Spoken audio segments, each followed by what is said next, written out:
Imagine loving someone so completely, so obsessively that you'd vanish from the world.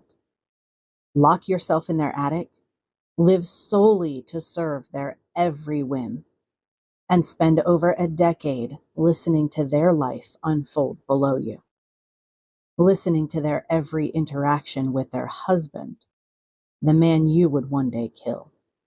Otto Sanhuber didn't have to imagine it. He lived it. But who was the woman worth such twisted devotion? Walburga Dolly Oesterreich was born in 1880 to German immigrant parents. Either shortly before or after her birth, the family made their way from Germany to Milwaukee, Wisconsin, where Dolly spent her childhood. It was a different time. Children often entered the workforce very young. By the age of 12, Dolly was already working in a textile mill owned by a man named Fred William Oesterreich. Fred took a liking to the young girl, and when Dolly turned 17, he made her his wife. But Dolly wasn't a one-man kind of woman. Not long after the wedding, she began inviting lovers into her home while her husband was away at work. In 1913, the now 33-year-old Dolly met a young man named Otto Sanhuber. Orphaned as a baby, even Otto wasn't sure of his exact age, estimating it to be 16 or 17. At the time, he was working at her husband's factory, repairing sewing machines. Dolly asked him to come to her home to fix her personal machine. When he arrived, she answered the door in nothing but a silk robe and stockings. Thus began their torrid and increasingly twisted affair. At first, Dolly tried to quiet the neighbors' suspicions by claiming Otto was her vagabond half-brother. But that excuse didn't hold up for long. As whispers grew louder and the risk of Fred discovering the truth increased, Dolly came up with a plan. A bizarre, desperate plan. She convinced Otto to move into the attic of her and Fred's home. The attic that could only be accessed through a panel in the ceiling of Dolly and Fred's own bedroom closet. Convincing Otto wasn't actually all that difficult. His true passion was writing science fiction, and life in the Oesterreich attic offered him a strange sort of freedom. Freedom to read, to write, and to be close to Dolly. When he finished a story, Dolly would type it up and send it off to publishers, helping him chase his dreams from the shadows. But there was a cost. By day, Otto cooked, cleaned, and satisfied Dolly's endless desires, up to 8 times a day, he later claimed. By night, he disappeared into the attic, silent, unseen, emerging only after Fred had gone to work the next morning. The cramped room held little more than a cot, a lamp, books, and the materials he used to write by hand. A typewriter would have made too much noise, too much risk. 5 years later, the Oesterreichs relocated to Los Angeles. Dolly insisted on choosing the house herself, one of the few in the area with a proper attic. She had very specific requirements, after all. She sent Otto ahead of them. By the time Dolly and Fred arrived, he was already settled into his new quarters. Perhaps cell is the better word. But even the most carefully constructed secrets can't stay hidden forever. On August 22nd, 1922, nearly 10 years after Otto had first disappeared into the shadows of the Oesterreich attic, he heard a commotion downstairs. Dolly and Fred were fighting again. Shouting matches weren't unusual in the Oesterreich household, but this time it sounded different, more frantic, violent. Then came a loud thump, a scream. What Otto didn't know was that Dolly had only tripped on a rug, but in Otto's mind, the woman he adored was in danger. Panicked, he crept from the attic, crossed the bedroom, and opened the dresser drawer where Dolly kept two loaded 25 caliber pistols. There stood Fred, staring in shock. The two men lunged at each other, but Otto's resolve and the 25 caliber's bite proved too much. In the struggle, Fred went down, struck 3 times. Adrenaline surged. Otto and Dolly moved fast to turn murder into robbery gone wrong. They upended drawers, scattered papers, and grabbed Fred's ever-present diamond-studded watch and Elks Lodge pin. Then, Dolly slid into the nearest closet as Otto clicked the lock shut behind her and let the key fall into the hall below. With the scene set, he climbed back through the panel, loot in one hand, murder weapons in the other, vanishing once more into the attic's shadows. The sound of the gunshots hadn't gone unnoticed.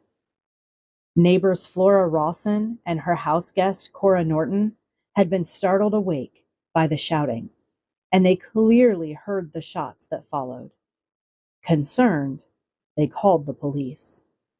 When officers arrived at 858 North Andrews Place, they found the scene exactly as Dolly and Otto had staged it. Chaotic, convincing at first glance. But something didn't sit right. Fred's wallet was still full of cash, and the murder weapon, a small 25 caliber pistol, wasn't typical of a burglar. It was considered, at the time, a woman's gun. Suspicion fell on Dolly, but the story hit a snag.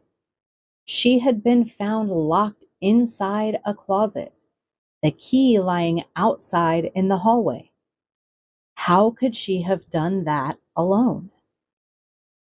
The police were stumped. Unbeknownst to them, the answer was just above their heads, hiding silently in the attic. Even with Fred out of the picture, Otto remained tucked away in Dolly's attic. Even after she moved to a new house in Los Angeles to escape the awful memory of Fred's death. At least life in the new attic came with an upgrade. Otto was finally allowed to use a typewriter. After a decade of writing in silence, the clack of keys must have felt like freedom. Meanwhile, Dolly was busy as ever. Still under suspicion in her husband's murder, she hired an attorney named Herman Shapiro to represent her. It didn't take long for Dolly to start sleeping with him, too. And she wasn't done. Soon after Fred's death, she began another affair, this time with a businessman named Roy H. Klum. To him, Dolly confided a new concern. She had a pistol in her possession that looked suspiciously like the one used in Fred's murder. It wasn't the gun, of course, but she worried the police might not see the difference. She asked Roy to get rid of it. He obliged, tossing it into the La Brea tar pits. Then, using the same story, Dolly persuaded a neighbor to bury the second pistol beneath one of his rose bushes. 2 guns, 2 new accomplices, and still no trace of Otto, just a whisper behind the walls. When the story hit the papers, her neighbor, the one she had charmed into burying the second gun, panicked. He dug it up from beneath his rosebush and handed it over to the authorities. But luck was still on Dolly's side. Both pistols were too corroded to definitively link to the crime. Time and the elements had erased the evidence. While Dolly sat in jail, one pressing thought consumed her. Otto. With no one to bring him food or supplies, her attic-bound lover was completely cut off from the outside world. Desperate, Dolly confided in Herman Shapiro, yes, the same attorney she was now sleeping with, and begged him to bring Otto groceries. Herman agreed. But when he met Otto, the story unraveled fast. Starved, not just for food, but for human contact, Otto poured out the truth of his hidden life. Years spent living in the attic, devoted to Dolly. He left out one key detail: the night Fred died. Horrified, Herman ordered Otto to leave. Not just the house, but the state. Otto fled to Canada under the alias Walter Klein.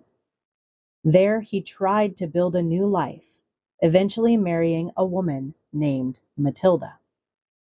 Meanwhile, Dolly was released on bail. And who should move into the house with her? Herman Shapiro. Not the attic this time, but the main floor. And despite knowing the unbelievable truth, Herman never told the police about Otto. Eventually, the charges against Dolly were dropped.